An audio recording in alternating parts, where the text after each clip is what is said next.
Hello, everyone, and welcome to Police Off the Cuff, Real Crime Stories. I'm your host, retired NYPD Sergeant Bill Cannon, a 27-year veteran of the NYPD. Folks, we started covering the Madeline Soto case yesterday, and it's such a horrific case, but there's a lot of people that have been tuning into this, both on our channel and many other channels. And for people that don't understand the horrificness of homicide investigation and other things that come into play during these cases, we cannot, as retired law enforcement, sugarcoat this. And when we say certain things that we think certain people potentially could be involved, and people get upset in the chat sometimes, and that's the nature of investigation. Everyone is a suspect until you disprove or you clear them, and then they can perhaps walk away. But until that's determined, we got to remember, what's the stakes here, folks? A 13-year-old girl was murdered. And as we're finding out now, some horrific things happened to this 13-year-old girl going back perhaps 2 to 3 years. So we can't sugarcoat it, and we're not going to. When we say true crime from a police perspective, that's what we actually mean, true crime from a police perspective. And the only good thing about this case is that someone has been arrested, and not for the murder yet, but we think when this case is put together, that the person they have in custody, the mother's boyfriend, Stephan Sterns, is going to be charged with the murder of Madeline Soto, 13-year-old beautiful girl. And that's what we deal with here. And we don't shirk our responsibility of giving you guys the reality of it and letting you know what we think. For we're not making this stuff up. We did this. I did this my last 10 years on the job. I was a boss. I was a sergeant in Manhattan North Homicide Squad, one of the most elite homicide units in the country, not just New York City, in the country. So, I just want to tell you from a police perspective, Phil Grimaldi, who's on the show tonight, a great deal of homicide experience and detective squad experience. So when we see something, it's not that we're making it up. We've seen this stuff before, and it slaps us right across the face and brings us back to some horrific images that we have in our mind. Same thing with Professor and Sergeant, retired NYPD Sergeant Mike Geary. He's seen some of the most horrific sides of life. And so we just want to let you know, we're not going to sugarcoat it. We're going to cover this from a police perspective. So folks, hang on to your hats, hang on to your seats. You're about to enter true crime from a police perspective. And we're going to give it to you off the cuff. You're entering the Police Off the Cuff zone.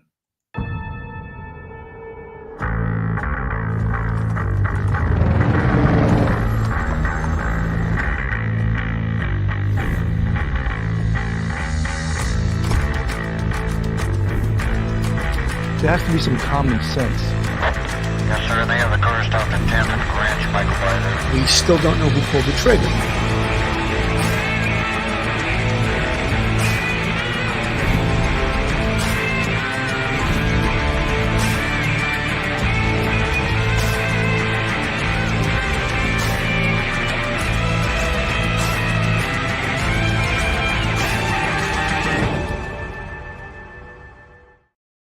Guys, I don't want to waste a moment of tonight's show, so I'm going to introduce my co-host, my guest tonight, right out of the box. And first, I'm going to introduce to you retired NYPD Sergeant, professor at Albertus Magnus College in Connecticut, law degree, all-around good guy. Welcome to the show, Mike Geary. How you doing, Mike? Good, Billy. Good to see you. Good evening, everyone. Welcome. Great to have you here. And also joining us tonight, straight out of Brooklyn, retired NYPD detective, the Cannoli King. Welcome, Detective Phil Grimaldi. Phil, welcome to the show. Thanks, Billy. Thank you for having me. And before we get so serious into this topic, I just want to extend congratulations to you and your family on the wedding of your son and his beautiful bride. God bless, Billy. And lots of luck to everybody. And may they have some beautiful children. May their first child be a masculine child. You That's knew what where I was going with that one. Don Corleone, you know. God bless, Billy. Thank you so much. I really appreciate that. So, guys, I'm Mike. I'm going to go to you first. This is we as sergeants, we know we went to hundreds of missing person cases, and this started out, of course, as a missing person case. And you want to talk about the response to the scene of a missing person when you're confronted with someone who's reporting right away. This is a special category. She's under 16 years old. Mike. Yeah, my first missing persons case was a young girl who, unfortunately, at the time I was 20, a new patrolman, 21 years old. I was lucky enough. I had a partner who's like 35 years old, and he had a couple of children. So his antennas were up immediately. And because I was single, had no children, nothing. So I was there learning, and he was teaching me. And it was about a girl who went missing, and her former boyfriend apparently was watching the children, his own son from a previous marriage, playing. That was the story. I didn't understand just how vulnerable children were. And so luckily my partner did. And unfortunately for us in the 4-6 precinct, that child was already dead by the time we were called, and her body was found later on. I will never forget that as long as I live, and how bad it was. But yeah, anytime you have a missing child, anytime you have a missing elderly person, anytime you have a person missing who may have, you think, been missing due to some sort of criminal activity, that's a special category. It's all hands on deck. You start with the location from their residence, their home, and you work your way outwards in a pattern. And then because in this case, she had told someone that she wanted to live in the woods. It might have been a text message or something she wrote to someone. There was a thought that she'd be in the woods, and they started to look in the woods, and thank God they had found her. But that's a special category person. It's a high risk, special person that is all hands on deck. There's no, waiting 24 hours, to see if this person shows up. Nothing like that. This is with children. We understand.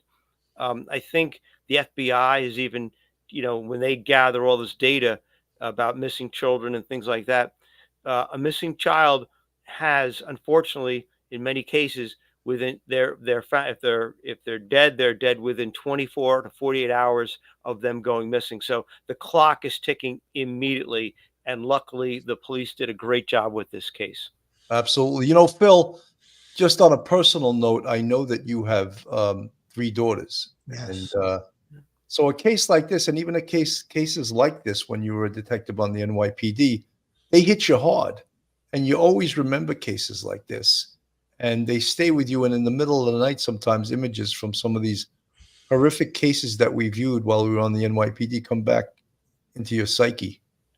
Absolutely, Billy. And I think that you really hit it on the head, Mike, when you said that your partner who had children, you were 21 at the time, didn't have any children. You sort of develop a sixth sense when it comes to your kids. And just recently with one of my daughters, she came home from college, and I said something to my wife. I said, she doesn't seem like she's in a good mood. Turned out that she was sick. She had running a little fever. She had a little cold, but we picked up on something like that immediately. So I think that is so true. When you have your own children, you raise children, you notice their patterns, their behavior, their moods.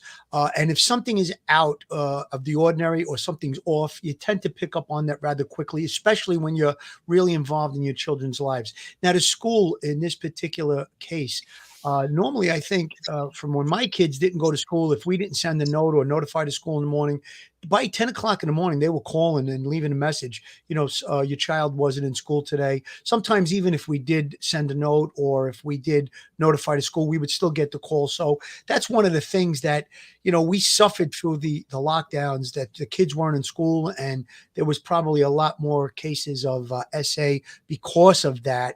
That school thing, that interaction with school, with teachers, they also develop a sense with children that, something, this kid's always in a good good mood. Today, this kid is off. So again, all of those things do come into play in any type of a case that involves a child. And one last thing I want to make a point of, and I think, Billy, you touched on it a little bit too. There's the special category under 16 in New York City, where if it's a child that's missing, and with adults, they usually have that, we want to see if there's a waiting period 24 hours, which is not really true. You don't have to wait 24 hours to report someone missing, especially when there's an extenuating circumstance. If you have any suspicious circumstances, the investigation starts right away, the searches and stuff like that, when you have those type of extenuating circumstances. And as a detective, you can kind of get a feel for these things. You have a runaway that runs away all the time. Okay, maybe you're going to put that, you still have to take the report. It's the special circumstance. You'll do your searches and stuff. And a lot of times you'll find them as a runaway. But when you have something out of the ordinary, a kid that never ran away before, you want to jump on it, and you want to do exactly what Mike said. Start at the search of the home. You want to interview the parents or the last person that saw that child. That's what happened in this case. And there was a successful investigation. Unfortunately, though, the conclusion for young Madeline wasn't successful, as everybody knows. Let me just give a quick overview of the case. The body of Madeline Soto was found Friday afternoon in St. Cloud after a week-long search. The 13-year-old's body was found off Hickory Tree Road in Osceola County at around 4:30 p.m. on Friday. The body was wearing clothing similar to what she was last seen wearing. The Hunters Creek Middle School student was last seen at 8:30 a.m. on Monday when her mother's boyfriend took her to school. Jennifer Soto, however, discovered later that day that her daughter had never made it to school that day. Days later, Jen Soto's boyfriend was made the prime suspect in Madeline Soto's disappearance and was arrested on unrelated charges regarding battery and SA when that kind of material was found on his phone. Police said Sterns, who remains in custody in Osceola County, allegedly moved the body. So there's the very distinct timeline, and it's not even close to what was first reported by Jennifer Soto and by Stephan Sterns. So I want to play. This is what everyone is talking about that watches true crime. And they're talking about the interview of the mother by WFTV 9, where she went on the air and she said a lot of things that were inaccurate. And she used some terms like "we," which was a little bit hard to figure out. And this is what we were talking about when people, and again, in the true crime community, people are saying they don't trust that the mother's totally innocent. So if people in the true crime community are feeling this, what are the police thinking right now? Let's listen to a little bit of her interview, and then we'll go to the interview of Stephan Sterns. My entire family's a mess. We're just so worried. When did you first realize, or when did you file a missing report? We filed a missing report. We called the police at like 4:45 yesterday, 4:45 p.m. But she actually went missing early that morning, around between 8:45 and 9 o'clock in the morning. She went missing. We had dropped her off close to the school. She wanted to walk the rest of the way.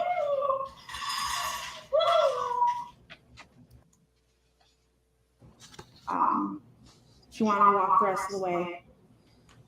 I'm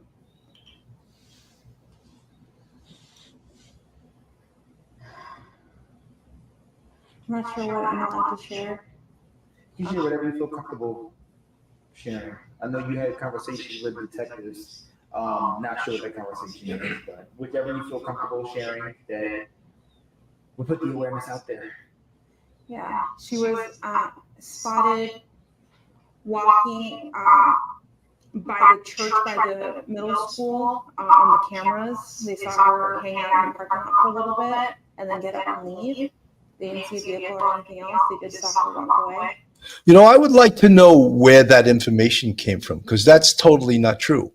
We know that to be totally not true right now. So where did the police tell them that as a guise to try to get the truth?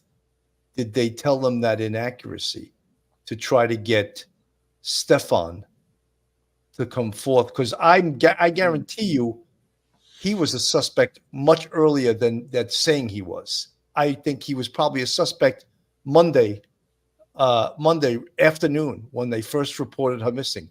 He was the last person seen with her. So Yeah. the police, of Yeah. course, have much better sense of this stuff than the general public. She was missing, and upon interviewing him and the inaccuracies in his statements, then you start doing your checks. Let's go check the video. Let's go check the video in their complex. Now they start discovering things. So he became a suspect a hell of a lot earlier than everyone is saying right now, because then they see him throwing her clothing, her backpack, and her laptop into a dumpster. I mean, Phil, that throws him right in the mix immediately. Absolutely, Billy, right into the trick bag, as we say. Bill, we talked about it before we went on the air. The first thing we're going to do is going to get a good, hard interview for the last person that saw her before she was allegedly dropped off at school. That would be Stephan. And, you want to get a good, detailed interview, and then obviously go right to the video cameras at the school. Now, they do pick up the video cameras of him, I think, parking somewhere down the block from the school. And then there's later video cameras showing him returning back to the home, and they believe that she was in the vehicle at the time, and they also believe that she was already deceased. So with all of the stuff that went on in the early stages of this investigation, it was all done properly. They locked him into a story. They came up with details. Now they went to try and vet the information to see if he was telling the truth, and obviously they found out that he wasn't. So I think you're right on, Billy. He became a suspect early on in this case, and then once he turned over the phone, it was over. I think that, obviously people now are so impatient. How come he hasn't been charged yet? Take it easy. All right. Take it easy. If they did not have charges to put him on ice right now, he's not going anywhere. He's in jail. They have very strong charges against him to keep him in jail. Now they can build the murder charges. They can cross their T's. I know you got tired of hearing us say that. They can cross their T's and dot their I's and make sure they have the strongest probable cause that they need to put this guy away for the rest of his damn life. Mike, one of the things I wanted to ask you, since you are the attorney, he waived his court appearance. Why did he do that, Mike? Bill, yeah, it is rather strange. You don't hear about this too often. I think probably for several reasons. A, he spoke to his attorney, and his attorney probably said, don't bother. He may not have wanted to put in a plea, maybe wanted a delay. And he may have doing it for perhaps, he's in a corner. He's in a tight corner. He knows it. He doesn't have a lot of room to maneuver. I think his attorney doesn't want him to do it, doesn't want him to enter a plea. Maybe they're going to look to, maybe they're figuring, look, it's possible that you may have now a murder charge lodged against you in a couple of days, or a couple of weeks, depending on, forensics and things like that from the crime scene. But, and also we don't want you exposed to the public any more than necessary. It's a media circus. So I think probably on advice of counsel, he decided to waive his right, to an initial appearance. And, he's a defense attorney. I'm not a defense attorney. I'm not sure of all the tricks and little strategies that they always use, but that's probably what I'm thinking. His attorney told him, it's not going to do you any good. We're going to waive that. You're going to have your appearance in a short period of time. Don't go into court. We're going to waive that. And maybe it's some sort of strategy move. Mike, one of the things that I wanted to say, and just let everyone know how this works, the police started interviewing him, right? And they asked him, and the police know you don't go right at him real hard. You schmooze him. That's a Yiddish word we use a lot in New York. You schmooze him. You get him to like you, right? You start asking him questions. And then you say, hey, Stephan, do you mind if we look through your phone? You don't mind, do you? Yeah. No, you could look through my phone. Okay, would you mind just signing this basically permission slip that you're letting us look through your Right. phone? And they find things on his phone that are bad, that develop probable cause for some horrific crimes. And I'm not going to spell it out. SA is one of them, and Madeline is the person involved in this stuff. And if you can read, if you'd like, you can go to the arrest warrant and you can read the charges. It's horrific. So, Billy, at can some I piggyback what you were just talking about? I just want to, Phil, I'm trying to get to something. Okay. At some point, he says, oh, I did a factory reset on my cell phone on the same day that Madeline disappeared. Do you think if you're a detective, you're going to go, oh, how convenient, right? Yeah. But guess what? Whatever he did to the phone didn't get rid of these horrific images that were on that phone. Go ahead, Phil. Yeah, what I was going to say is you were talking about in the first part of your statement, you want to build a rapport. So you start to ask questions and you're going to be mostly on a friendly basis. What happened? Where were you? Where did you drop her off? You want to get into details and you're going to build on that. Now, when you get to the point about the phone, and Mike, we've said this a million times before, he says that he accidentally did a factory reset on his phone on the day that this little girl went missing. I mean, consciousness of guilt rings out very loud to me, as Mike says all the time. And then, but the fact that he allowed them to get into the phone, they were able to get around the factory reset and come up with some very explicit images on the phone. And Bill, you mentioned it, SA stuff. And it had earmarks that it actually took place within the home. So that right there was really the smoking gun evidence that led to search warrants, and which also led to, we believe, the police coming out and saying that they believed that she was dead before they even found her body. So a lot of information came out of the phone. I'm sure that they did a deep dive if he has a computer, what type of stuff he was looking for. We know from the Gilgo Beach case, he did some really horrible searches. I would almost guarantee if this guy had a computer, a laptop, or a home computer, you're going to find the same type of stuff on his computer because all the earmarks are right there. Kelly Dunleavy from the chat, just to answer your question, if I can find, there you go. Also, did you notice he said that Maddie was sleeping on the way to school? Why would she be sleeping? She wasn't. She was dead. Yes. And she was dead inside his car because the police believe he killed her inside the home. And then some charade, he was either trying to get rid of the body or do whatever he was doing, is probably in panic.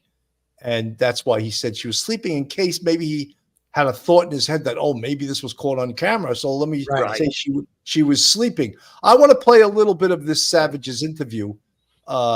This is Stephan Sterns, and we're going to play a little bit and just watch his body language.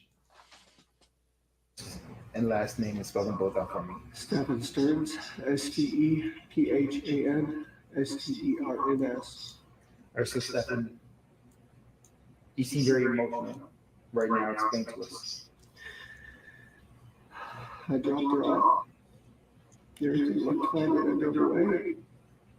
So last time I saw her, What were the conversations that you had in the car when you dropped her off? well, she was asleep for most of the way. Told her have a good day at school when she got out, and I love her. She said, thanks, love you too. That was it. And so, where do you think she could possibly be? I mean, this is, as I was told, this is normal behavior. This is not normal behavior. She's not the type that would just run off. We don't know where she should be. We're scared. We just want her home. Are you, in a sense, blaming yourself? It's hard not to. Why? I dropped her off early. I could have waited longer. She looked okay. She was walking towards the school. I saw her. It was like the other day, so I don't know what my day. It's hard not to blame myself. What has the conversation been with Jen since? She's been very a lot stronger than me. She's She said, "Man, they together really well." But it just keeps coming in waves. This is reality keeps hitting. We don't know where she is. We don't know if she's safe. We're just scared. We just want her home. Have you like literally put boots on the ground? Yeah, we went out at the Those aren't even real tears. I mean, the guy's like he is a bad actor. He's, he's really just putting this performance on, and he must think that the police and the investigators are stupid because, he's quite an idiot himself. But, someone asked in the chat, what type of weapon do you I don't think he used the weapon. I think in most of these cases, it's asphyxia. It's strangulation, and Yeah. he's that's probably what occurred. Unsolved crimes, he's such a demon, a possessed creep. Yeah, I mean, we all know that. But I just want to give you folks a look at this is evil. This is what evil looks like. cops where I had dropped her off, and we looked all up and down the road, all our communities, and there was nothing helpful. None of the cameras recording the street. Nothing, which in 2024 is surprising. The church across the street had some cameras, and they mentioned seeing her waiting around the parking lot for a while before moving on. That was it. But it was See, that's one of the questions I have. Who mentioned that? Did the police purposely tell him that to get him to tell the truth? Because where did he get that from? The only ones that could have told him that were the detectives, because they would be the only ones that would have had access to the video. So I think, Billy, you're right, probably right on track. They knew what really transpired, but they told him something different to sort of confuse him and maybe make him question, well, what do you mean she was over there? So because he knows what really happened, so that could have been a strategy that the detectives employed to maybe to ruffle his feathers a little bit. I think you're right. Mary Brittany Mom from the chat.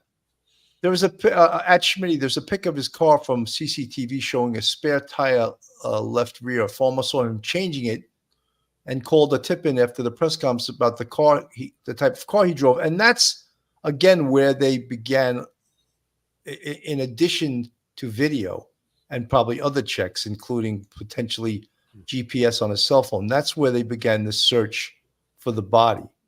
And as I said, I think he was in law enforcement's crosshairs minute one, as soon as they met this guy, when he was the last person seen with Madeline.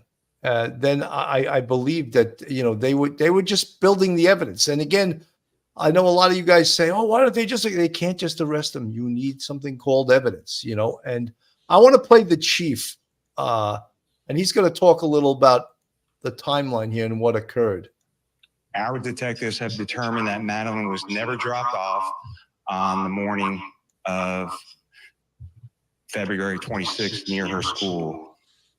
Instead, we believe she was already dead at the time and that Stephan Sterns moved her body in the early morning hours on that day.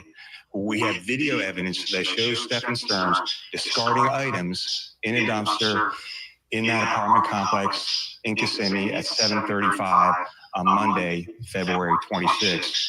Detectives later recovered Madeline's backpack and her school-issued laptop from that dumpster. At 8:19, we have evidence that shows Stephan Sterns returning to the complex and Madeline was visible in that vehicle. We believe she was already dead at that time. I think that Jacqueline from the chat, Bill, can you tell us how they knew? That's how they knew. That's one of the pieces of evidence that they knew she was already dead, is that they had this video of him returning to the complex with her in the car, and they could see her in the car, but they believe she was already dead at that point. They have other evidence too that they're not revealing at this point. But He could have also related to the mother that, she was asleep in the car on the way to school, to cover for the fact that maybe she was sloped over in the car if he got caught on video. And the other thing with the flat tire, that could have been a ruse to put himself at the location if they find the body where he's getting this, where he has this flat tire. We saw something like that in the Murdoch case where he, they attempted to create a situation where he was Right. getting shot at and he had the flat tire and all. But one of the things that came to my mind when I heard about the flat tire was that puts himself, well, I had a flat tire. That's how I was in the area, in case he's captured on traffic cameras or video cameras. And then again, when they did do the search, they searched in that area, and that's where they recovered the victim. So just a horrific thing. The whole story is just horrific. unsolved crimes from the chat uncovered. I think he likely tried to make a move. She freaked out, and so did he. He had to silence her. I imagine the girl likely told the mother and may have been disregarded. Just my opinion. Unlike unsolved crimes, you could be absolutely right. And apparently, this abuse essay, we'll call it for YouTube purposes, has been going on for quite a long time, potentially is over 2 years. So this poor little girl, going back to perhaps when she was 11 years old, this type of abuse was going on in that house. And I said last night, look, parents should know their kids. And when you see something wrong, something off with your kid, you should have a sixth sense that something's wrong and you should question your child. And this makes it so much more difficult because, of course, and I've had other people in the chat saying, that happened to me, my boyfriend was doing this, and the person that was getting abused wouldn't report it to the mother because she didn't think the mother would believe it. And we've seen these cases on the NYPD. As I said last night, I was a boss in 3280 Broadway where Manhattan Special Victims was also on the same floor. And I used to go out on their cases. So I'm not a stranger to these cases, Mike, your thoughts? Yeah, Bill, the idea, and some people are saying in the chat that maybe, you got to check out the mother. Maybe she knew something was going on and was in denial. It's been my experience, and it's your experience and Phil's experience, that that's actually what happens a lot. You just think about it. If that mother is confronted with information from the daughter that the boyfriend, Stephan, the mother's boyfriend, has been abusing her or is coming onto her in a way that's making her very uncomfortable, the mother then has to make a decision. Do I confront this person? And this may be the guy that I like, I love, I need. Maybe he's the breadwinner. Maybe, this is now, I've been through multiple relationships. This guy is a steady person. Do I just destroy this whole relationship, have him move out? Do I move out with my family? Where do we go? Because that's a bomb that just can blow apart the family. So whenever you do get these sort of essay within some sort of family unit, domestic unit, it is not uncommon for there to be the denial by the parent, the biological parent, and decide with the one being accused, because the consequences of believing that child is catastrophic to that person because it destroys the family. Unfortunately, that is absolutely not uncommon. We see it. And that's why I think people are looking kind of askance at the mother, saying, I'm just not right with the way she's talking, her actions. I can understand that, and I'm hoping, and I'm sure the police are looking at that angle too, that as some sort of accessorial conduct, enabling conduct on the part of the mother. I hope that's not the case, but I would believe that the police are actually looking at that angle right now. Definitely. Absolutely. Pepe Kovefefi from the chat. I'm all for the presumption of innocence. Very hard for me to push for that here. Well, Pepe Kovefefi, the presumption of innocence is when they go to trial. What the job of the police is to gather evidence, first to get probable cause, and then to prove in a court of law that this person committed this crime. We're not, yes, we understand that there's a presumption of innocence, but there's a 13-year-old girl murdered here, right? And there's some other horrific crimes that occurred to this young girl. So our job as the popo is to get a case and to build a case, not to get, and we understand the system. Yes, he's innocent until proven guilty. Our job is to prove him guilty. Billy, I want to add something to what Mike just said about the mom in this case. With domestic violence, there's a thing called the Stockholm syndrome. Now, we had a domestic violence survivor on maybe about a year ago, and on her honeymoon, her husband put a gun to her head. It took her years before she was able to come into the reality that she was in a very, very horrible domestic violence relationship, very abusive relationship. So we don't know what was going on in the home. Perhaps he was threatening the mother. If she questioned him about situations with the daughter, there could have been some type of a psychological hold over the mother. And again, what Mike said, she was in denial about it.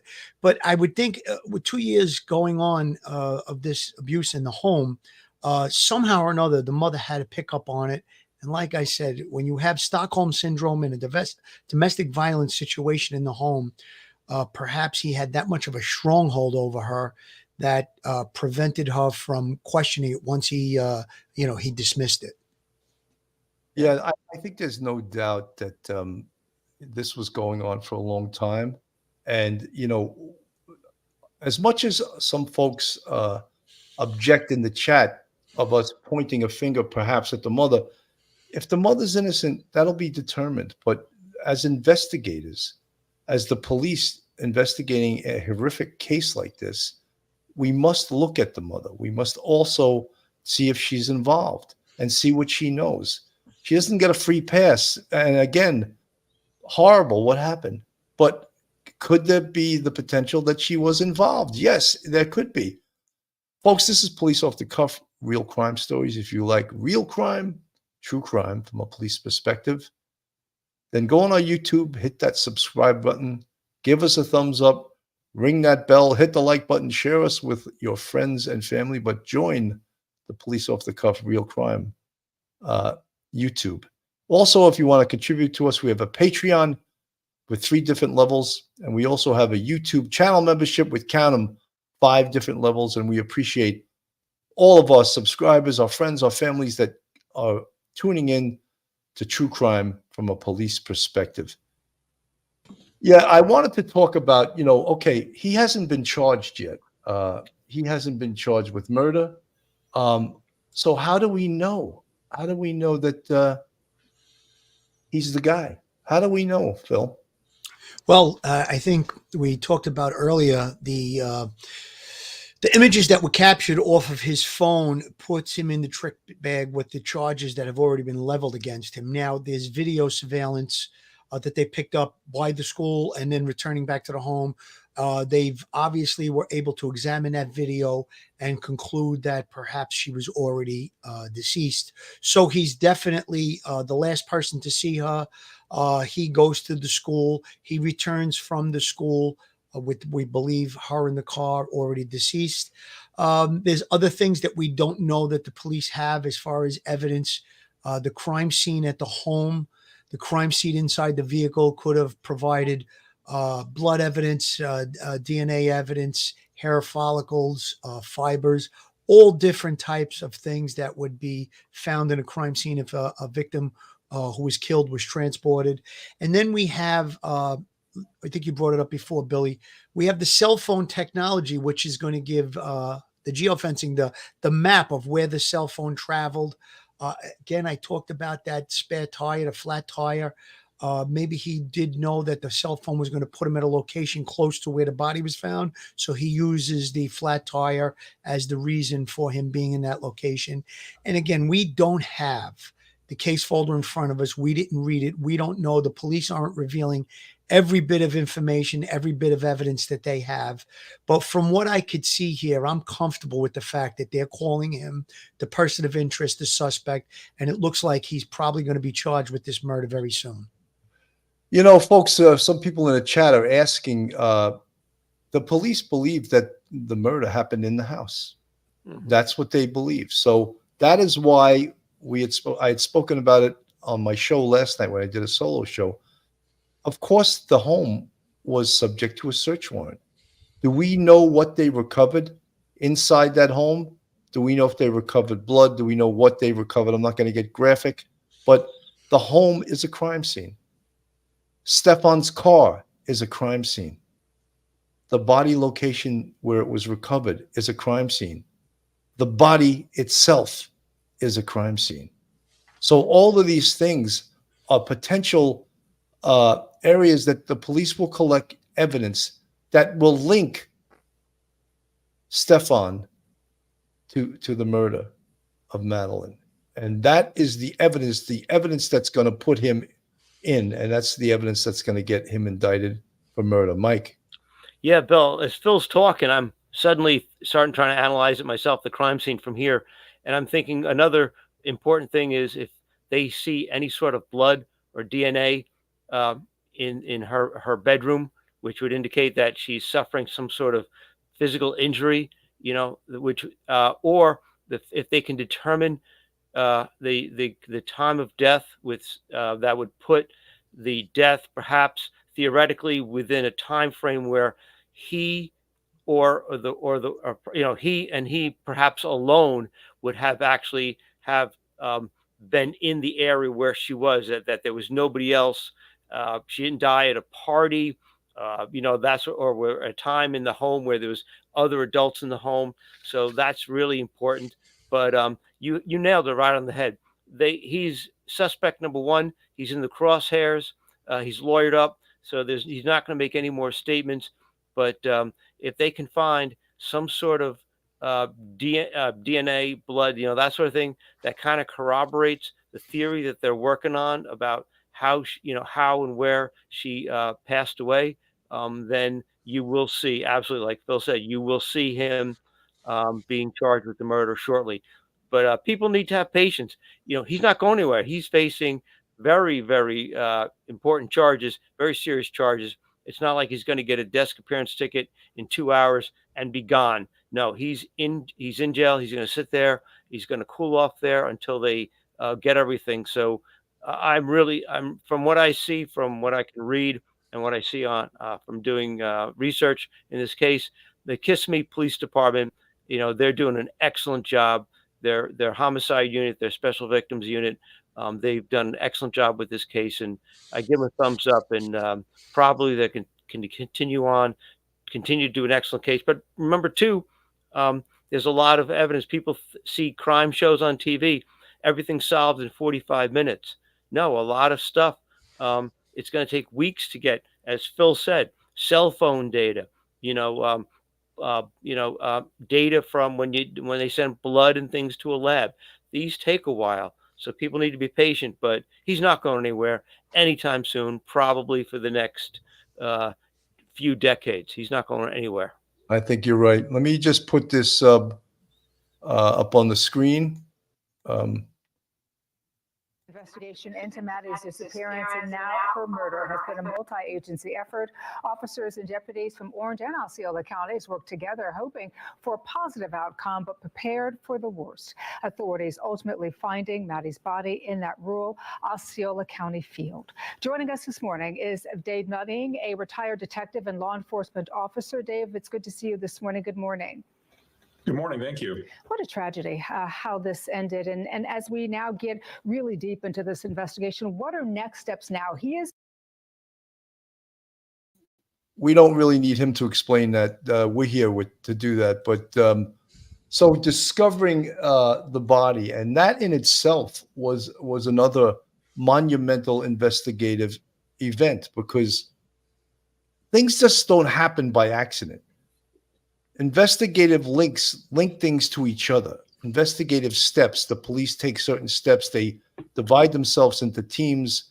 They have certain people doing certain things, and then what they must always do is talk to each other as the investigation is going on. Phil. Yeah, excuse me, Billy. one of the things I wanted to mention was also I would do interviews of our closest friends. Perhaps there's a diary. She may have talked about some of the abuse, or the friends may have information with regard to what was going on in this 2 years that we know that there was some things going on in the home. So those are all very important things that I would like to do. Obviously, when you interview a minor, you have to have a parent present. And, with the situation that we have where this young girl was found dead, those are all the bases that I would be trying to cover. And we want to start to build a profile of what her life was like, what was going on in her life. And all of these things will point to, perhaps maybe a motive for why she was killed. So she could have divulged different things to a friend in school.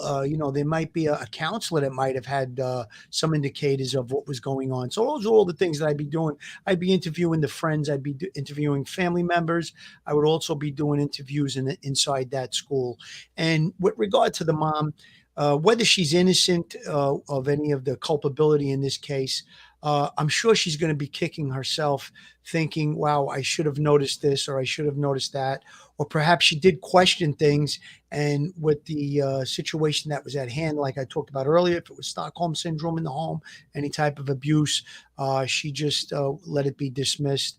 She's going to have to live with that. And again, I'm not pointing fingers at her for culpability in this case. We just know that in these situations, usually a family member has an indication of what's going on. 100%. Unsolved crimes uncovered. We have to be able to prove it beyond a reasonable doubt that the mother knew. Just like the other Soto case, Mama may be apprehended later. They have their eyes on her. I can guarantee it. Unsolved crimes, you're 100% correct. See, we live in a world where people, and we're as guilty as everyone else, want instant gratification. And guess what? You don't get instant gratification. The police have to do their job. They have to do a competent job. If you want things done fast, then you won't get them done well. If you want information that's correct, then you're going to have to wait. All right. And that's just the fact of what an investigation entails. And you just can't.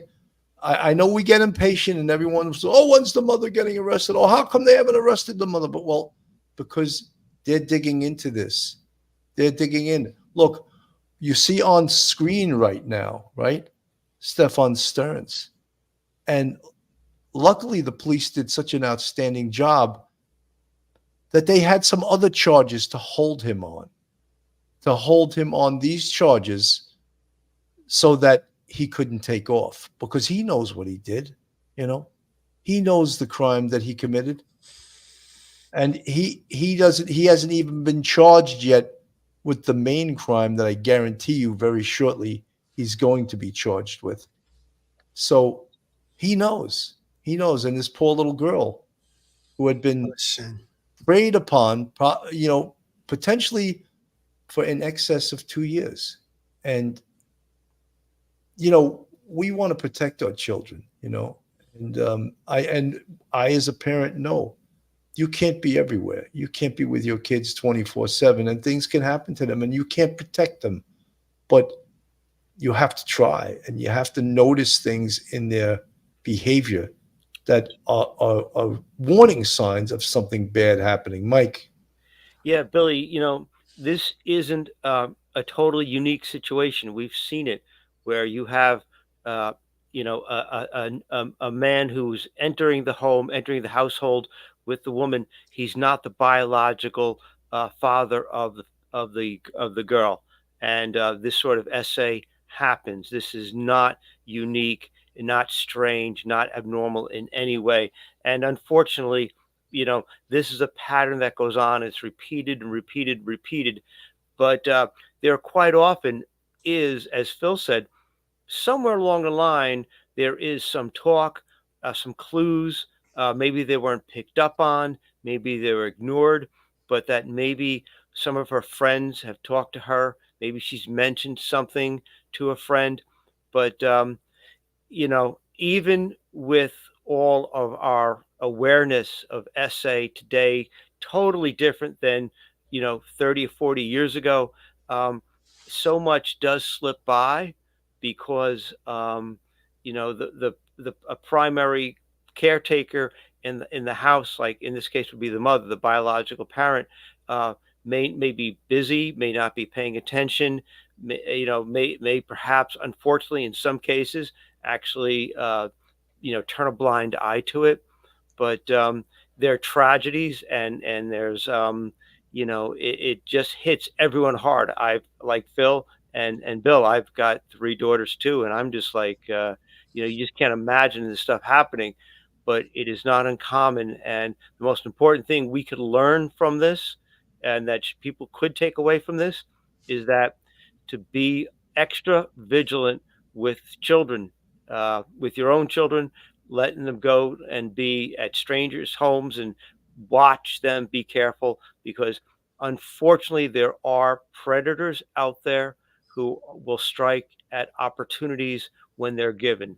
And this is the kind of case that it can end up in a tragedy like this, and you don't ever want this ever to happen ever again, unfortunately. Absolutely. Wendy, thank you so much for your comment. As a domestic abuse survivor, it took SWAT 3 hours to get my ex and for me to get away. I stayed for 20 years. The fear of walking away is real. We don't even understand why we stayed for so long. Wendy, Great point. again, thank Right. you so much for sharing that. And I know there's others in the chat. People have messaged me. And look, we don't mean to come off as hard ass cops. We're not. Believe me. You cut us, we bleed. You hurt our feelings, we cry. Just like every other human being.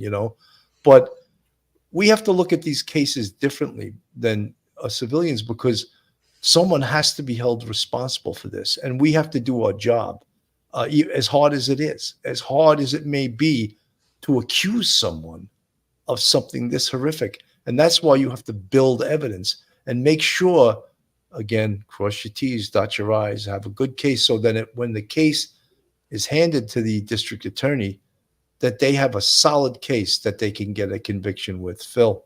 Yeah, listen, as an investigator, you have an obligation to sort through all the facts. You have to do a complete investigation. You can't just say, all right, we have enough to arrest someone, let's put them in jail and go what we got. No, that's not how it works. Now, I'm very comfortable with the pace of this investigation because they had enough information to charge him, keep him in jail. He's remanded in jail. Now we can sort out all the details and all the facts. We can search for evidence. We can do interviews.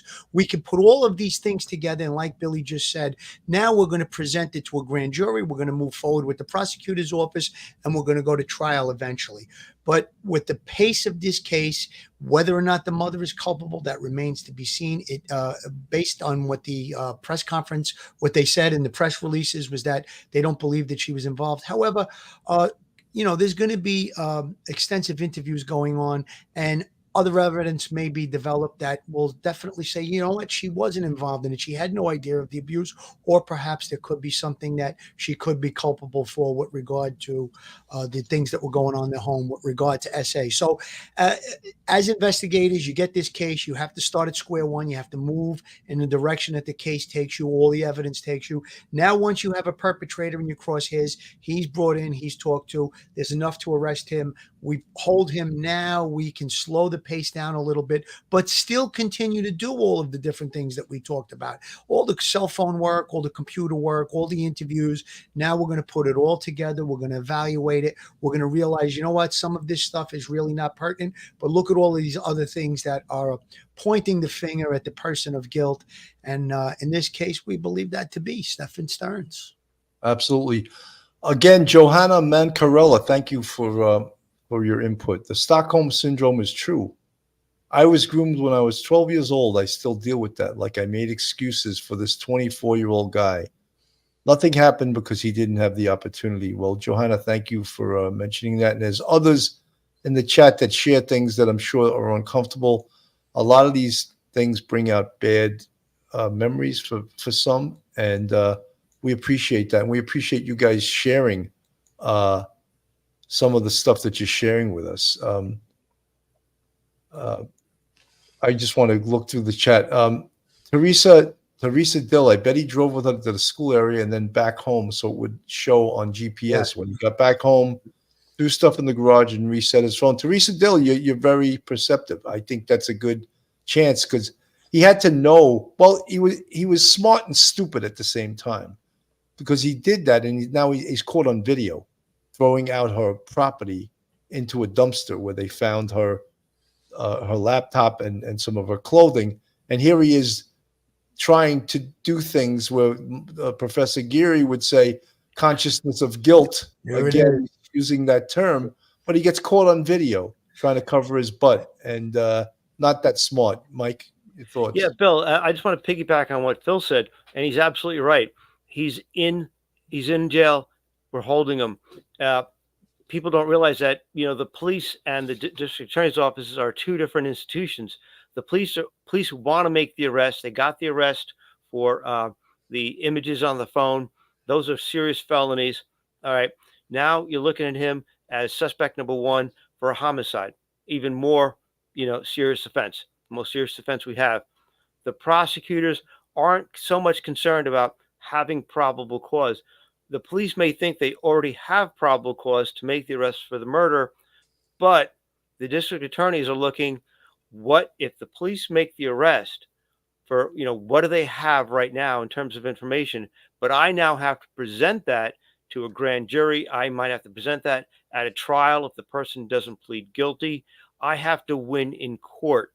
And the prosecutor's burden is not probable cause. The prosecutor's burden in court is proof beyond reasonable doubt.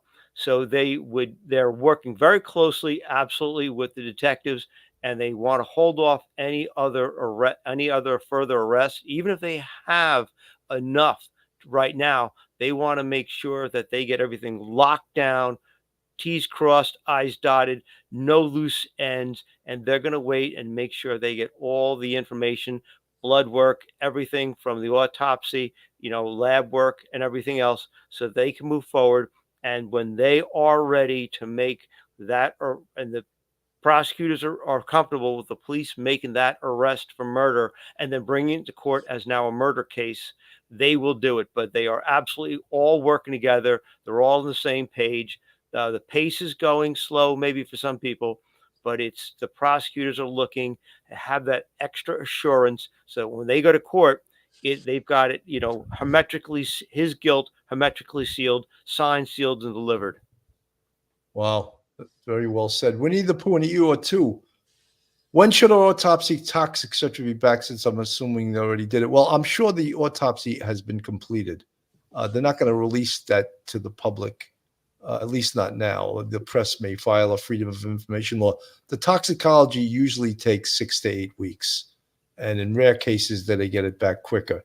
So, in this case, the autopsy is so important, and for many reasons. And I don't have to spell it out. This is the examination of a 13-year-old girl that had some horrific things occurring to her. So that will also be part of the examination. Evidence that can connect Stephan Sterns in the autopsy, perhaps DNA, perhaps biological fluids, things like that will connect it. And now we want to know, and this is where the mother could come in. Did Stephan ever hang out with Melanie in her room? With Madeline in her room? Did she ever hang? And when they were spending time together, where did they spend time together? This could have been, she could have allowed some of this. And again, I'm not but this must be investigated. These questions must be asked.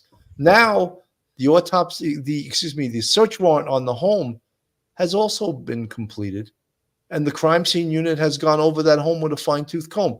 Did they recover evidence? I'm sure they did. We don't know about it yet, though, do we? The clothing that was thrown into the dumpster, what was recovered, if anything, on that clothing?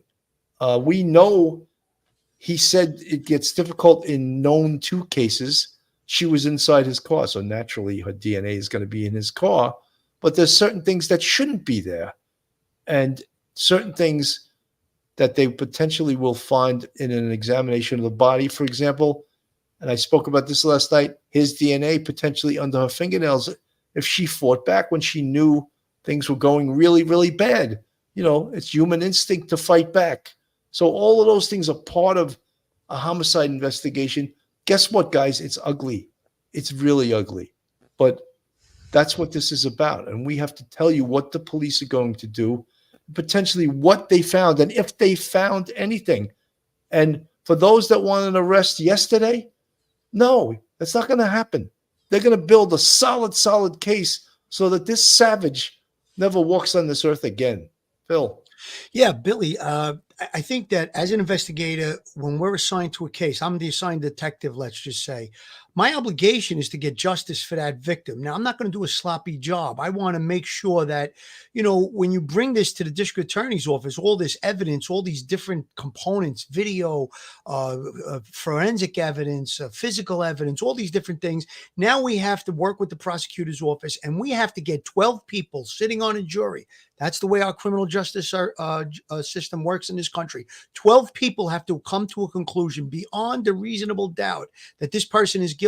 And that's a very high standard.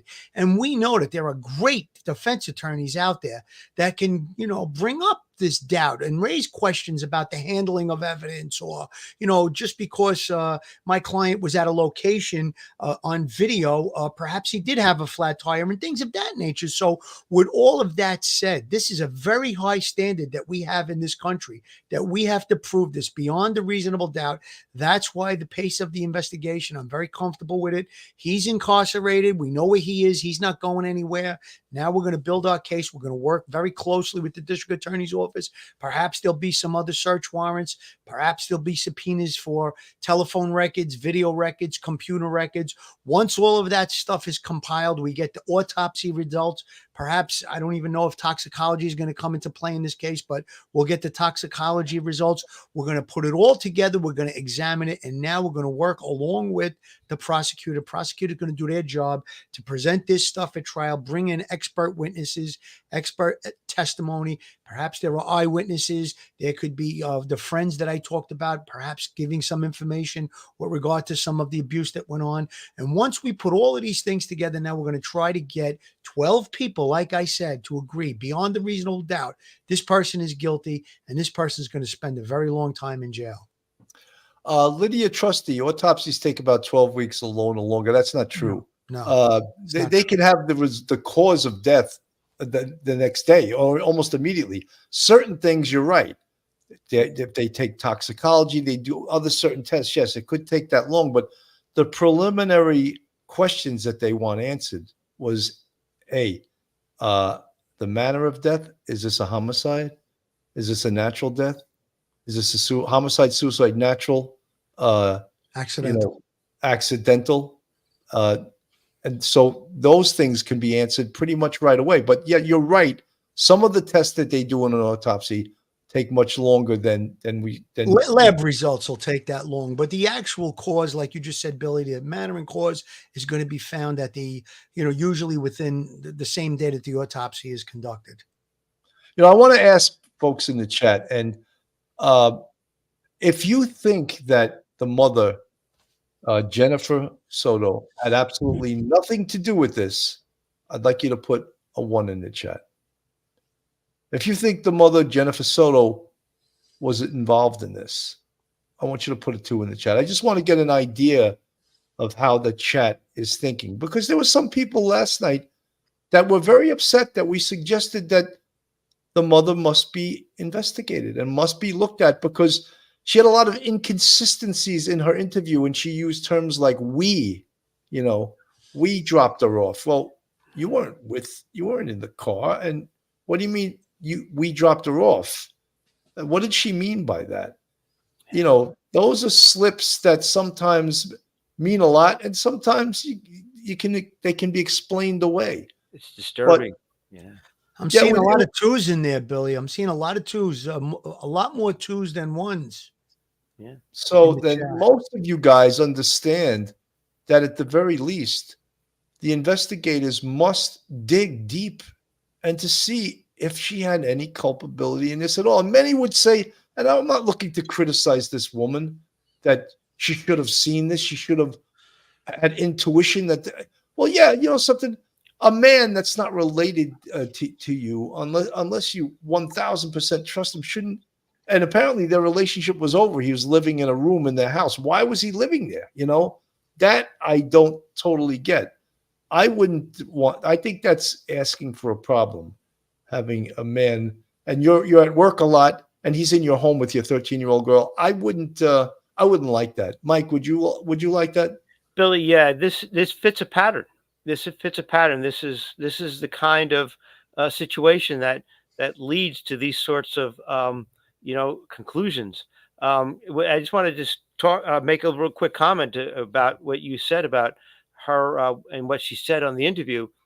I think from what I'm looking at, how I see it, her using the term "we," putting herself pretty much with him in the car, dropping her at school. To me, it seems like she's adopting a story that he would give to her. And when she might have asked what was going on, didn't you see her? And it seems like she's adopting his version of the story and protecting him by saying, yeah, this is what we did. So, and so therefore he's not hanging out to dry. She's not, throwing him under the bus, as they say. And I find that very disturbing, because to me, it seems like by adopting his kind of version and putting her in play with what he said that he did, seems like she's in a way knowingly supporting a story that truly is objectively false, but she's putting herself in there as a protective measure for him. I find that very disturbing. You know what I find? So, and unsolved crimes. Thank you for reminding us of this comment. She said, and of course you're referring to Madeline. She said she wanted to go live in the woods when she turned 13, and that is such an indication. And you talk to any kind of child psychologist, that something very bad is happening at home. That a child of 13, your home should be the place you feel the safest, right? So a child, if I was a child psychologist and a 13-year-old told me that, I would look for some red flags, some really bad red flags to pop up, and I would dig into this. Now, who knows if Madeline told her friends about any of this horrific stuff that was occurring? I don't know. But that is part of what the police do. We do a complete background check on the victim. It's called a victimology, a study of the victim. And to do that, we speak to all their friends, we speak to all their teachers, we talk to anyone who they encounter, because we want to learn what this little girl was feeling. Who had she told about her horrific home life? Billy, you hit the nail right on the head. You said a red flag, going into the woods. I want to go live in the woods when I turn 13. That sounds like an escape mechanism to me. What is she trying to escape from? So that's a tremendous red flag. And like you just said, I'd be talking to the friends. Perhaps she has a best friend, maybe even a diary. Maybe some notes were put down in a diary about these encounters. And, with regard to the mom, perhaps this all started as she could have been having a nightmare in the middle of the night. I'll go put her back in bed. I'll lay down with her a little bit, and then it just escalated from there. Terrible, terrible, terrible situation. And we all have children, and when we think about these type of things with a little 11-year-old girl and then now dead at 13, it just rips at your heart. And we don't want to point fingers at anyone, but we want to do, as we said, we stress this as investigators, we want to do a thorough investigation. We want to get to the bottom of it. We want to figure out exactly what went on. And if culpability falls on someone with responsibility with regard to this case, then it falls on them. And if it doesn't, then it doesn't. There's not going to be something that's going to bring this little girl back to life, obviously. But the only thing we can hope for now is that there is justice for her. 100%. Schmitty, thank you so much for the $5 super sticker. As a student of the Police Off the Cuff Academy, thank you for educating us about the details of law enforcement's role. Most appreciated. And guys, we use the term essay because we could spell it out, but YouTube doesn't like that. And they will do bad things if you use terms that they don't like. They will censor you. So we're not going to use. And Schmitty, a proud member of the Police Off the Cuff Academy for 28 months. Thank you so much for supporting us. We really appreciate that. And I appreciate your comments in the chat also. these cases, and we talk about kids, and Phil mentioned before Stockholm syndrome, and it's so true. Where that's when someone identifies with their attacker, and they're afraid to tell on their attacker, and this is especially true in SA cases like this. But when it's not confronted, it escalates, and look what this became. It became a homicide because this dirtbag was never confronted. He was never put in his place. He was never arrested, and he was allowed to act out his horrific, the horrific things he was doing here, and allowed to live in this home. And the questions that we're answering tonight, what's next? Well, in this investigation, they're going to make sure they build this case as solid as possible. And when we talk about the evidence, in all of these cases, digital evidence becomes so powerful. And what do I mean by digital? Computer, cell phone, right? The car computer, right? And then we go to the next level, which is video evidence. Video evidence seems to come into play in every single one of these cases that we cover. And it's very difficult to defeat video, because it not only does it have an image on the screen, but it gives us a timestamp also, which is unbelievable. Mike, your thoughts? Yeah, Billy, this is the excellence of technology. It's dispassionate, it's reliable, and if it's saved and you can retrieve it, it's irrefutable. Together, it's little pieces of irrefutable circumstantial evidence of guilt, and this is what you can rely on better than someone's memory, things like that. And I just want to say, just piggyback on something you said about victimology. I'm sure the police are looking at Stephan's past, the perpology. What relationships has he had in the past? How many families girlfriends has he been with in the past? Where has he worked? Is there any other similar kinds of cases that may have gone so far unreported that people may feel comfortable reporting now with him behind bars? Mike, great point. There's no way he's a first timer, this guy. Yeah, absolutely. He's got victims all over the countryside, this guy. And I could see a juvenile record too. This guy probably started as a juvenile, and we'll have to wait and see what that reveals. The forgotten DV survivors from the chat. My boys and I fled DV recently after several horrifying years. We left everything behind and have been living out of our car since then. All that matters is that my babies are safe and we're together.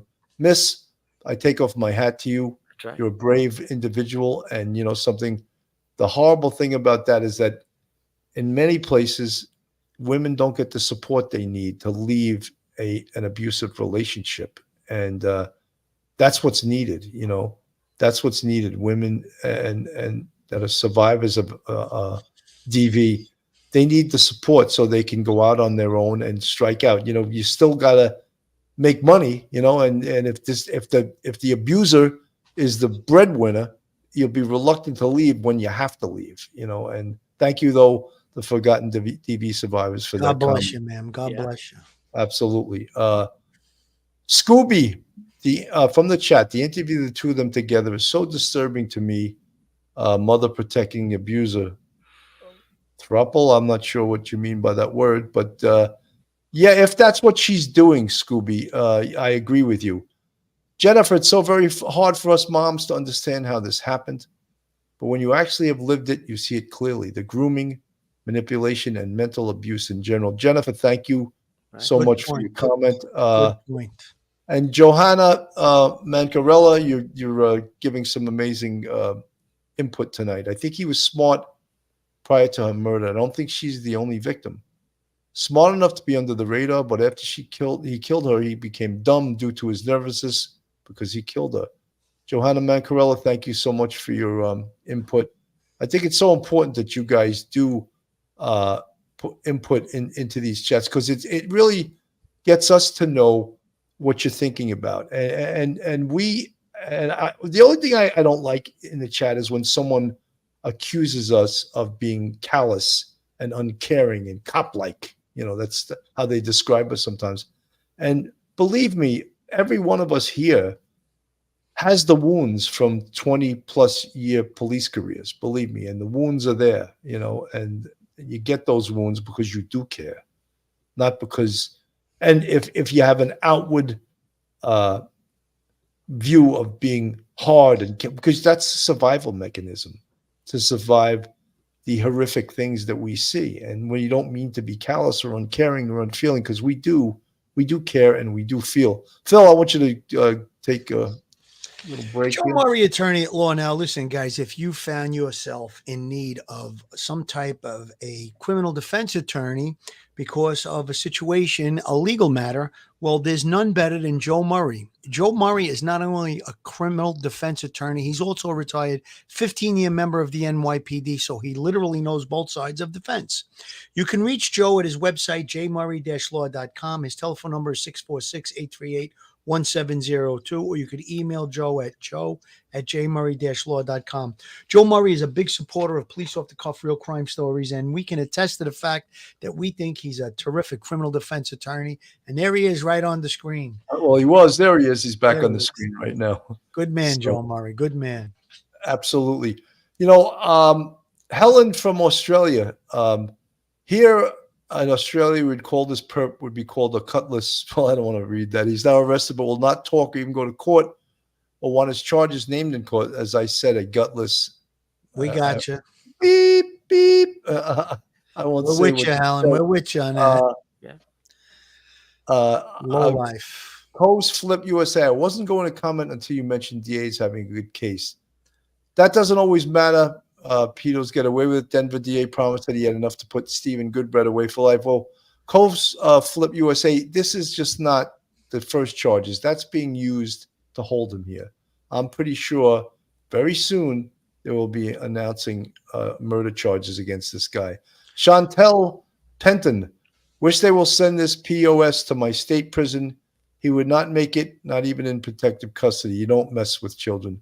Chantel Penton, I'm glad there's people like you in this world that still think that way, and rather than people always talking about horrific criminals getting a second chance. I was just going to comment on that somebody facing charges like this, this scumbag is facing, and I have to use that terminology, Bill. I'm sorry. I'm just infuriated by this whole case. But a person like him facing these type of charges, they don't have an easy time in jail, and rightfully so. He took advantage of a little girl. We think he's responsible for her death, and having children, it's just very hard to hold back on a case like this. But the way that the criminal justice system goes, we have to wait to see if he's brought to justice and convicted of this case. But I think we made the point. He's not going to have an easy time in jail if he's convicted of these charges. So let him have his day in jail. Absolutely. Girl interrupted from the chat. I really don't think she was protecting him. I think she's been so preoccupied and probably trusted him to take care of things. Being the covert he probably is, has been so busy now consumed with guilt. Look, we all know that life isn't easy for anyone, and people work jobs, they go to school, and unfortunately, you got to be good at everything in this life, and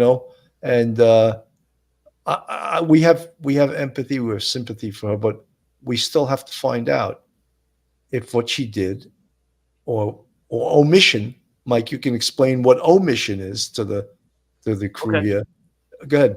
Yeah, an act of omission is when a person who has a legal duty to act to protect someone doesn't. And so, like, say a lifeguard, you hire a lifeguard. They have a duty to try and save people, help them. Babysitters, parents, doctors and nurses in hospital situations, police officers out on the street. If you can't just ignore somebody who's like injured there. That's your job. In this case, a parent has to absolutely step up and safeguard their child's health, safety, and welfare. They can't shirk that duty, no matter what. It's up to you. Even if you are busy and you're juggling jobs and you've got this new boyfriend in the house and you're relying on him to take care of your daughter, you are the ultimate one responsible for that child's safety. So an act of omission is not acting in the best interest of your child in this case. Absolutely. Very well explained. And Yeah. I'd rather have an attorney explain it than me, just a regular guy. Margaret Hearn, Mary Rose, phone evidence enough to keep in jail. He has no bond. He is such a monster. He didn't want his charges read out in court with vile descriptions what he did. Maddie, he's afraid. Well, I think he should be. But does anyone here care that he's afraid? Is there anyone here that's sympathetic to him now? Or are we more sympathetic to Madeline Soto? That's who we should be sympathetic to, not to Stephan Sterns, who was an adult that was committing crimes to a young girl. Bill, you had that last comment up. These pedophiles do tend to work covertly. They create situations where, you need to drop her off at, let's say, dance school. I'll take her. Don't worry about it. You're cooking dinner. I'll take care of that. Or I brought up the scenario earlier. Perhaps there's a nightmare in the middle of the night. Oh, I'll put her back in bed. You go back to sleep. They create situations that mask what they're doing. And these situations, a lot of times we've seen it with karate instructors or sports coaches, different things of that nature, where they're able to spend time with children alone. And that's the idea. They want to get them alone. I think that those are some of the things that may be replaying in the mom's mind right now. And the investigators are going to have to sort through all of that stuff and see if there were situations where he was allowed to be alone with this young girl. I mean, what they said in the press conference, they believe that the abuse was going on for some 2 years. So I'm sure there were many situations, and these pedophiles do really work covertly. And perhaps there wasn't much of an indication in the mother's defense, but it remains to be seen at this point. Absolutely. Someone just wrote, okay, here we go. Rosie for Rivets. I like that name. Most on other channels want to arrest the mom. You know something? If the mom committed a crime, I say arrest her. But let's first do an investigation and find out if she has any culpability here. If there is probable cause against her that she knew about this stuff. We can't just arrest her because we don't like the way she spoke at the press conference. And again, someone mentioned in the chat, yes, the press conference was done by the press, not by the police, right?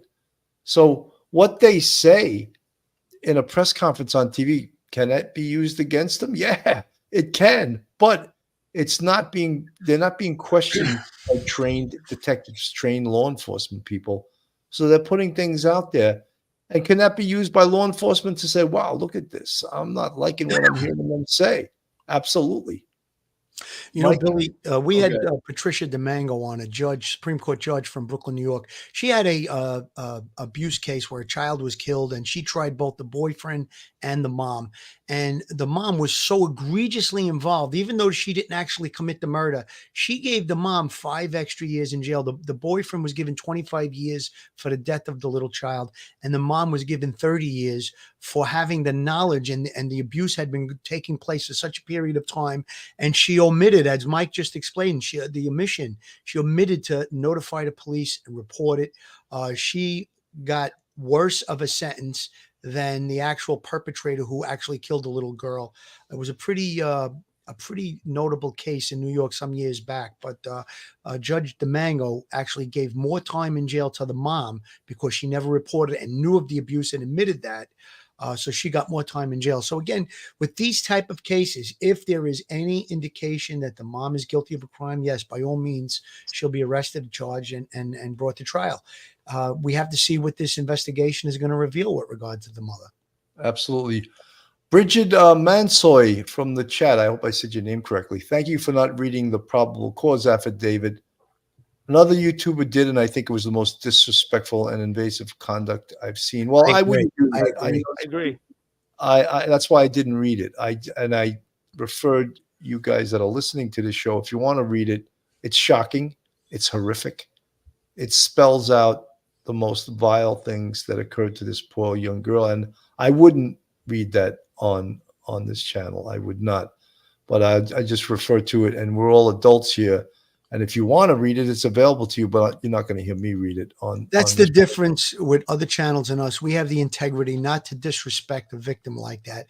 I mean, in certain cases, we have to talk about different things that are, not so nice, but we try to keep it as, as general as possible for the sake of the victim, that they still maintain dignity. And unfortunately, there are other people out there that just, they don't have that kind of professionalism. We dealt with it between the three of us. You have almost 100 years in law enforcement experience. So we take the victims' privacy and their dignity very, very seriously. Phil, we all mentioned before the grooming that these offenders do and how they get kids to trust them. They get adults to trust them. Sometimes they're your best friends and you would never suspect them. And in this case, it was the mother's boyfriend or former boyfriend or whatever you want to call it, but he was living. It seemed like he had a room there, was staying there. And I think for most parents, that would be a no-no, I think, to leave a grown man with your 13-year-old daughter alone in your home. I would never do that. And I think that's, Mike, when you talk about omission, I don't know if that rises to the level of failure to act when you have a legal requirement to do so. That's pretty good for a layman, the way I explained it, right? You did a good job. Good job. Failing to act. He's learning from you, Mike. He's learning. Yeah. Rubbing off. Yeah, it's a tough situation. I mean, these sorts of things with, you have so many marriages that end in divorce. You have so many remarriages. People have extra relationships after they've already had children from another spouse. And so you're going to have these new type of blended homes and blended relationships.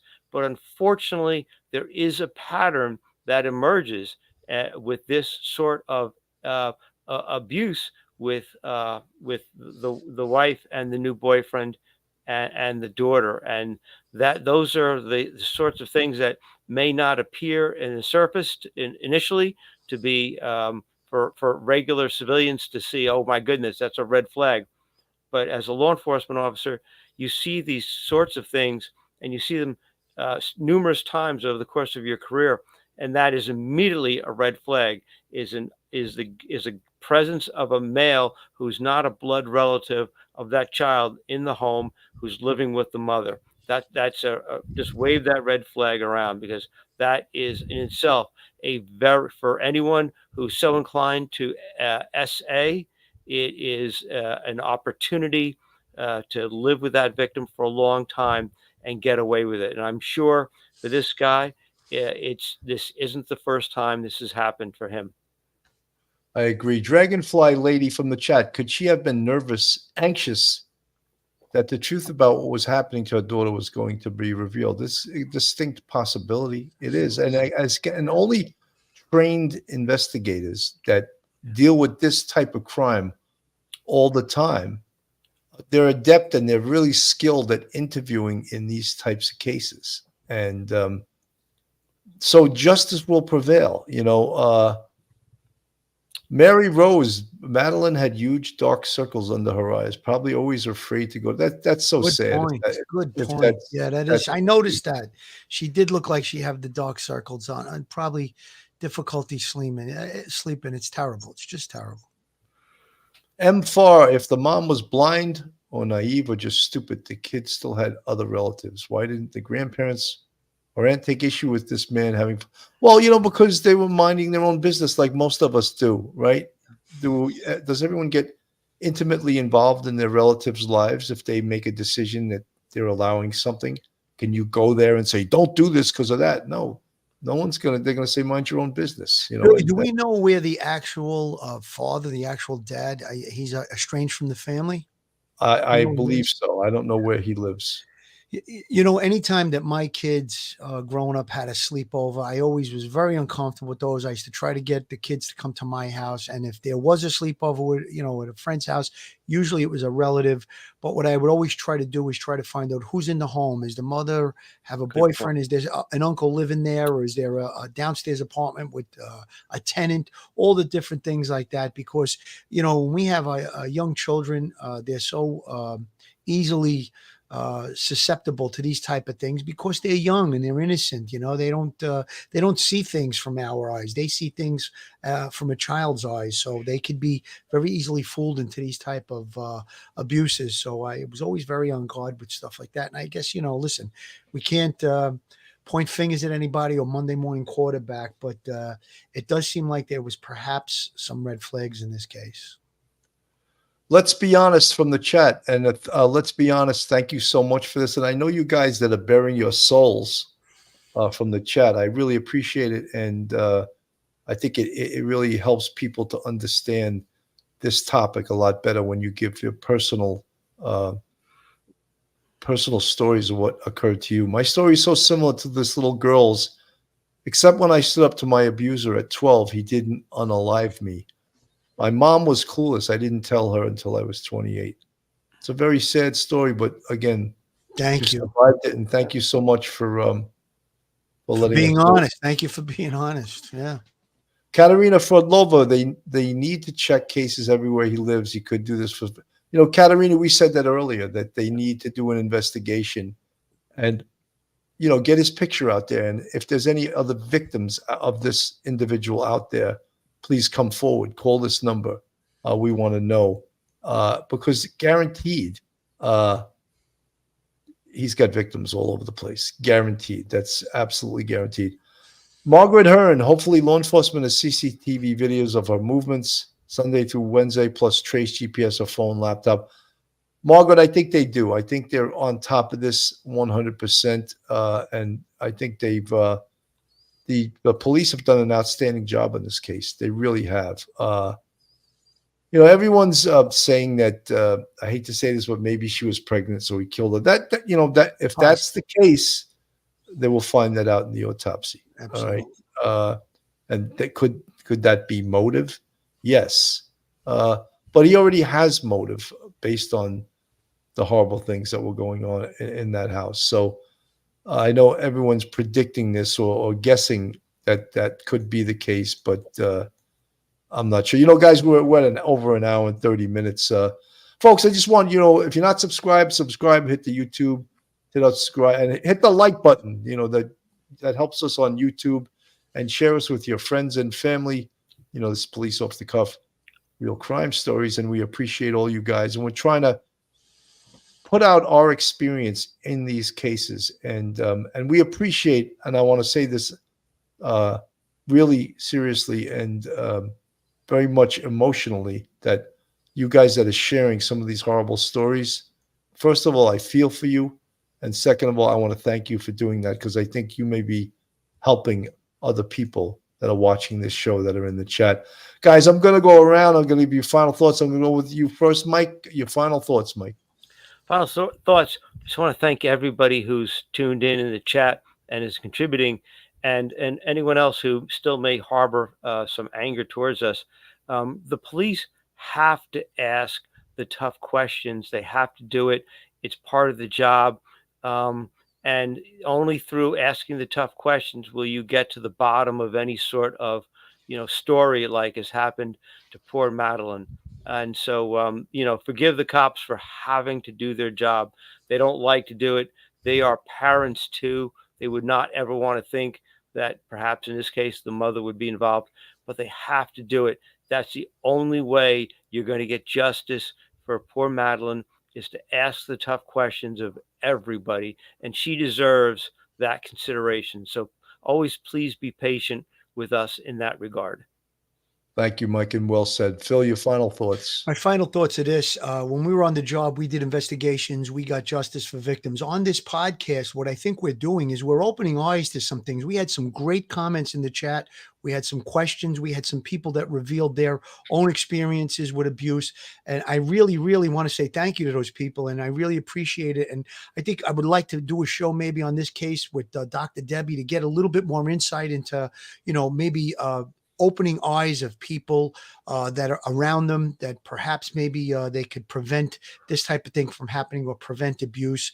I have to say, God bless little Madeline Soto. May she rest in peace. And just looking at that little kid's face, it really chokes me up. But, and you know, the mom is the mom. She's going to have to live with this. I think we should keep her in our prayers as well. Jennifer Soto. She's going to have to live with this for the rest of her life. Perhaps, you know, she didn't have any idea of what was going on, but I'm sure she's going to feel somewhat responsible that this went on underneath her nose. And just keep these people in your thoughts and prayers. And that little girl's face just gets me. It really is.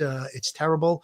And I just hope that we provided some type of an eye-opening experience for our listeners. I think that let's just hope that somebody can maybe uncover something before evil strikes. And again, I would love to have the thoughts of maybe Dr. Debbie, who we've had on the show before, just to give a little bit more insight into the psyche and the profile of this Stephan Sterns. Well, thank you very much. And folks, I want to thank everyone. This is not an easy topic to cover. It's not an easy topic to listen to. All you guys are watching the show, and I appreciate everyone tuning in tonight. Have a great night, guys, and God bless. Stay safe, everyone. One episode